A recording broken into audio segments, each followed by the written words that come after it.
Welcome back. Stossel23 here, back again with some knife therapy. And today's knife is pretty exciting for me, mainly because I love the model. And also, you see a company that was all about making knives as cheap as they possibly can just to make a buck. And you see them stepping outside of their comfort zone. And we're going to talk about that right now. The knife you have in front of you today is the Crkt Pilar Large in D2. So right there, you'll see that steel D2 is something that you hadn't seen really before with CRKT, mainly just the HCR and the 1.411 Crkt steel and just your basic budget steels. And to see them kind of stepping out of that because they know we want more is awesome. Hopefully we see a lot more. I know some of their knives in their new product line are going with D2. I hope they completely go D2 all the way other than HCR, but that's just my experience. No, it's not a stainless steel, but it's darn close. Doesn't take much to keep it up. All you do is keep it coated with something. And here you got a black coated blade, so it should be just fine. The Pilar got its name. That's the name of Ernest Hemingway's beloved boat. So it just shows you that either Vox is a reader himself of nice literature, or his wife does, so one of the two. So either way, this is the quote unquote large, not so large knife. Here is it. This is the original Pilar with some custom scales on it. So there you go. I mean, I guess compared to the original, you could call that large, but to me, this is a mini and this is a small. That's just my opinion. But there you go. This bottom one had several iterations. You had your standard came with the same. It had this style lock. The show side was this color, stainless. Came with HCR 13 MOV, and it was pretty basic. Still, I bought the original, loved it. Then they had this version that came out.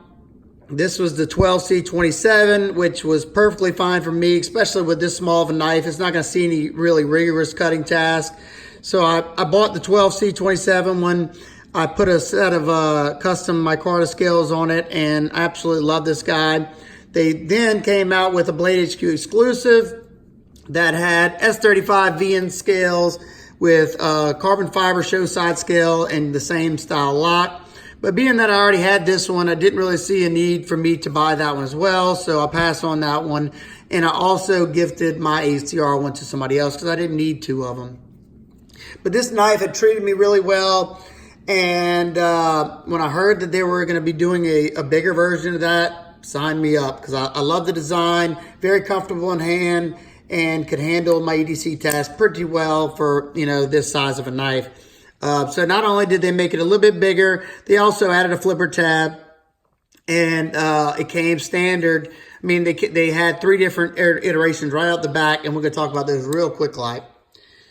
The first one that you see right here, it came with a black coated blade, black G10, black lock side scale, and also the D2 steel. This model came in at $50, right on par with a lot of other companies in their D2 budget line models. Then they had this same knife with a satin blade, black G10, this color, lock side, just like that, lock side, and HCR 13 MOV steel. And that guy came in $10 cheaper at $40. So, whether that makes a difference to you, or if you like me, you don't like coated blades and you just can't get past that, then maybe you'll go with the stainless version. That's your choice. And that guy came in at the same weight as this guy at 3.5 ounces. And then, and they're also riding on Teflon washers, which I know is going to be a deal breaker for some people, but this knife's super smooth, decent action, and I'm okay with it. So the next one, the next version is just like the standard one that came out. It has satin blade, steel frame, and the only difference between besides the size and the flipper is that model has pocketed, they did a good job of weight relieving the inside by milling out pockets. So it's not going to be that 3.5 ounces, but they kept it to 4.2 ounces, which is a manageable weight. And I know some people were like, why would you buy that one? Well, some people like that extra heft. And I know for me, if I end up buying it, is so I can mod the scales. It's a blank canvas to do your mods. Like if you want to check out some cool mods with the stainless ones, check out my buddy JT from JT's Knife Life. He does some really cool mods, and I know he's picking up one of those models, and I'm sure that's probably why. So there you go. Mine out of box came super sharp. If my dog won't bark, I'll try to show you all that. Came sharp out of box. One thing, mine came a little bit off-centered, but I think I know why, because I put on there in the notes that I want to make sure that my detent wasn't super strong because my fingers just can't handle it. So this is probably the only one that came with the, it's not a detent that's going to shake out by any means, but I can easily slow roll it. I know my buddy JT said whenever he would pop his off the detent ball, it would push it to about right there. And mine just has enough detent to where I can still flip it out. The action's okay, but that's something that you have to know. Anytime you're dealing with these budget knives like this, they're going to vary from knife to knife. Mine doesn't have a super strong detent, and I can do all the opening methods with mine. I can easily flip it. Now, I will say I have to load up on that flipper tab. It does have some jimping, but I have to push down. I have to push down on it, or I have to give it a real quick light switch. It's not a super authoritative flipping method on there, but I like to do the Spidey flick on it, and I like to do the slow roll. I think I can also flip it out with my thumb, but my detent's not dialed in to where, like, if I just pull it back, that's as far as it goes, breaking that detent. Even if I push button it like that, unless I really load up on it, which that's how I do all my folders anyway, regardless of how the detent is, just so I can, make sure it comes out regardless. I'm definitely not a coated blade fan, but being that this was the only option for the D2 steel, I figured I can either strip the coating if I really hate it. I'm thinking about doing a stone wash finish on it, but we'll have to wait and see. Yep, my dog wanted to see if y'all were paying attention. Now, as far as the ergonomics, they're the same as the original, and as you can see, I mean, if you got a large size hand or a medium size hand, you're still not going to be able to choke back on it. I mean, I get like a 3.5 where this finger's kind of hitting there. I get a 3.5 inch grip on the back, which I can choke back on it, but that comfort spot is right here, just like the other one.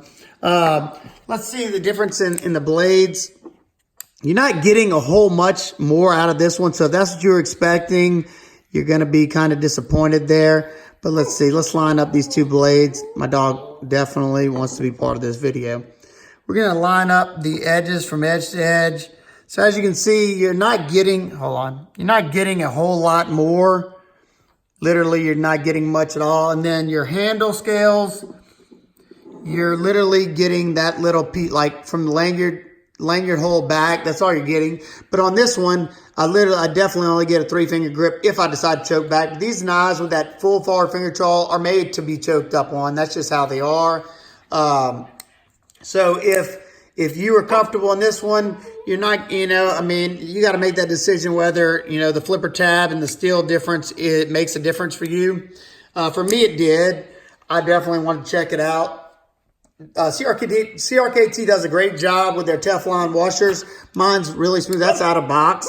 So look, it drops free. Out of box, it's really smooth. The action's nice on it. So I don't mind Teflon washers as long as it's done right. And yeah, I know using Teflon, they're usually making up for poor tolerances and stuff like that.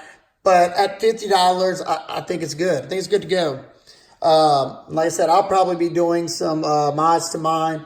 Let's get a few quick size comparisons and I'll wrap it up. This one is this one's on the money for comparing price and all that too. You got your Ontario Rat Model 2, which I'm not a huge fan of. I know that's blasphemy, but I think I'm going to make some scales just like this for this one. I think that would look excellent. What do y'all think? But as you can see, you got about the same size handle, but you have a wider handle so it fills out the hand better. And you got more blade more cutting edge on the rat than you do here. And you got the Tangram Vector.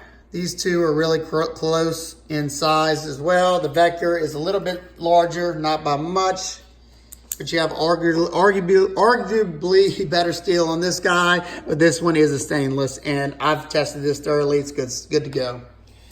Let's see. You have the Mini Sheepdog. Mini Sheepdog is close to the same size handle, but you got way more cutting edge. You got that same design flair going on. And another CRKT, the Squid. The Squid is a good bit smaller than the Pilar, Large Pilar. And I got two more D2 knives. You got the Steel Wheel Modus, which is a good bit bigger than the Pilar, and the Quiet Carry Strand, which is very close, almost identical in length. Yeah, it looks like the strand might be just a hair longer in overall dimensions, but you got a wider package in the Large Pilar. So my overall thoughts, I think it's a good knife. You know, some decisions I don't really understand, but I'm not making those decisions. The edge on mine looks pretty consistent. Let's see if let me grab a piece of paper real quick so y'all can see the cutting performance out of box. I haven't done anything to this. I just got it today or yesterday, one or two. But look at that, nice and sharp. I'm doing this behind the camera, so my bad. I can't cut today. Nice and sharp. There you go. So hopefully yours will come like that as well. But like I said, this is just one sample out of a ton. Now, if you go on Blade HQ, if you weren't able to snag one of the first small batch that they have it up for pre-order. That just means they got like a small amount of them, and they're trying to see how many more they should be making, I'm guessing. So now, if you go to try to get this one, there's a pre-order for it. But if I were you, if you really want this knife, I'm sure it'll be dropped at other places as well. So if you want to get it quicker, I would just check some of the other dealers besides Blade HQ. As you can see, I didn't even change the clip yet. But so far, cool, nice and cool. But like you said, if you were hoping to have a nice, large, what a large should be, this one's going to be letting you down. If you don't have those expectations, then I think you might enjoy this knife. My flipper, like I said, is okay. It doesn't really flip out with authority. I might try to work on that, and I might see if I can get this centering to be a little bit better. But I'd rather have the centering like that than having a very strong detent, just because I wouldn't be able to enjoy it. So if you have any questions, comments, concerns, please leave them down below. If you picked up one of these, let me know what you think about it. If you picked up one of the more budget versions of this guy, let me know how those are. I'd love to hear y'all thoughts and opinions. And let me know if y'all are excited about this, or it's one that y'all going to pass on. I just can't seem to pass on Vox's designs. I think my next video, I'll be talking about these scales, where I got them, and what I think about them. So, all right, guys and girls, hope everybody's having an absolutely wonderful day, and I'll see you in the next one. Peace.